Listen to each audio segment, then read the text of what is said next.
Hey guys, it's Rachel from Easy Peasy Meals, and today we are making a boneless turkey roast that's herb crusted and so delicious.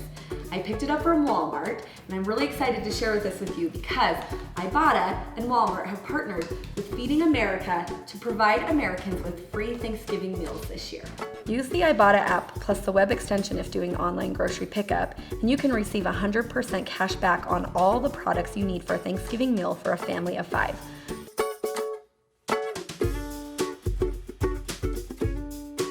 So today's recipe is featuring one of those qualifying products, the Butterball Boneless Turkey Roast. Okay, we're gonna take our Butterball Boneless Turkey Roast and open it. So you're gonna take off this outside netting, but there's an inside netting and you wanna leave that on.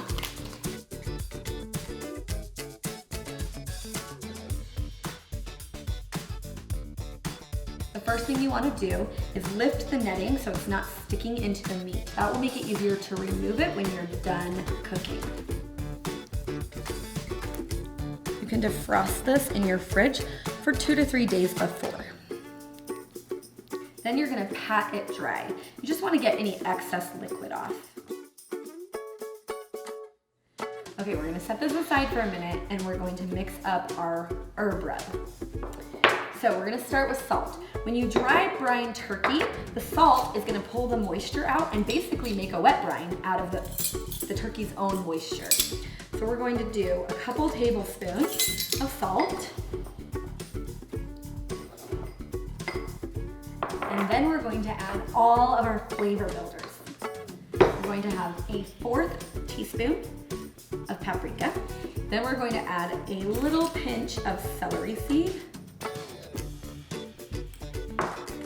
some dry sage, some thyme, about a 1/4 teaspoon of thyme, some dried rosemary, and then just a little bit of black pepper. Then stir it all together. Once you've done that, you're going to sprinkle it over your roast. Just coat the whole thing. You might have extra rub. Depends on how big of a boneless turkey roast you ended up with.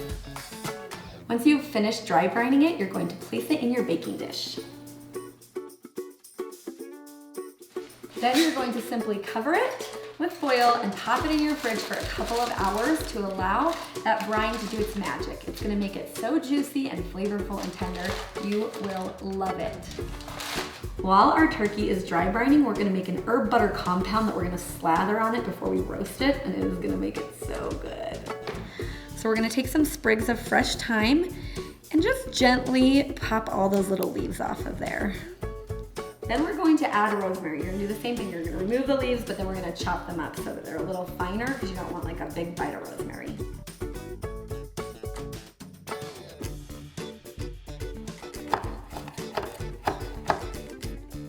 Lastly, we're gonna take some fresh parsley and chop it nice and fine. Just remove these woody stems. Then you're gonna take a 1/2 cup of butter, add all of your fresh herbs. We've got about 2 to 3 tablespoons of parsley and about 1 tablespoon of the rosemary and the thyme. And just go ahead and mix it all together. Our turkey's been dry brining for a couple of hours, so now we're going to add our butter compound and get it in the oven. We preheated the oven to 325 degrees, and we're going to use an instant read thermometer to make sure we cook it to the perfect temperature. The temp we want to cook it to is 170 degrees at the thickest part of the turkey roast. Save your foil because you're going to add it in the last 1/4 of the cooking time to make sure we don't dry out our turkey. After your turkey is done cooking, let it sit and rest for about 5 minutes. Then you can cut off the netting and slice it.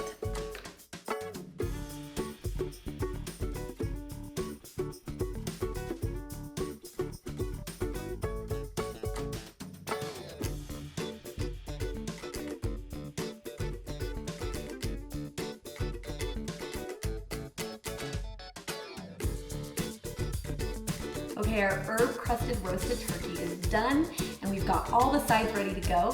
And now we're gonna plate and eat.